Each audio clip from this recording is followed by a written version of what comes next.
ഇന്ന് എൻ്റെ ഗാർഡനിൽ ഫോക്സ്റ്റൈൽ ഓർക്കിഡ് ഫ്ലവർ ചെയ്തിട്ടുണ്ട്. ഇത് ഒരെണ്ണം മാത്രമല്ല കേട്ടോ, 3-4 ഭാഗത്തായിട്ട് തന്നെ ഫ്ലവർ വന്നുകൊണ്ടിരിക്കുന്നുണ്ട്. ഇത് മുഴുവനായിട്ട് വിരിഞ്ഞിട്ടില്ല, ഇനിയും വിരിയാനുണ്ട്. ഇത് തീരെ വിരിഞ്ഞിട്ടില്ല, അടുത്ത് തന്നെ ഇതെല്ലാം വിരിയും. എല്ലാം കൂടെ ഒരുമിച്ച് വിരിഞ്ഞ് കാണുന്നത് തന്നെ നല്ല ഭംഗിയാണ്. അപ്പോൾ 4 ഭാഗത്തായിട്ട് ഇതിൻ്റെ ഫ്ലവറുകൾ വന്നിട്ടുണ്ട് കേട്ടോ. ഇത് ജൂൺ ജൂലൈ മാസങ്ങളിലാണ് ഈ ഒരു ഫ്ലവർ ഈ ഒരു പ്ലാന്റിൽ ഉണ്ടാവുക.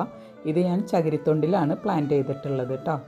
നല്ല ഭംഗിയാണ് ഇതെല്ലാം കൂടെ ഫ്ലവർ ചെയ്തിട്ട് വന്നത് കാണാൻ.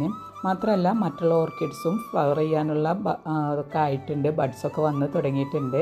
ഡെൻഡ്രോബി ഓർക്കിഡ്സാണ് കേട്ടോ. പിന്നെ നമ്മുടെ ബോഗൺവില്ലാസിൻ്റെ ടൈമൊക്കെ കഴിഞ്ഞെങ്കിലും എൻ്റെ ബോഗൺവില്ലാസിൽ പൂക്കളൊക്കെ ഇനിയും വന്നുകൊണ്ടിരിക്കുന്നുണ്ട്. അപ്പം നമുക്ക് രാവിലെ തന്നെ ഫ്ലവേഴ്സൊക്കെ ഒന്ന് കാണാൻ പറ്റും കേട്ടോ. അപ്പോൾ ഇന്നത്തെ വീഡിയോ ഇത്രയേ ഉള്ളൂ. Bye bye, thank you.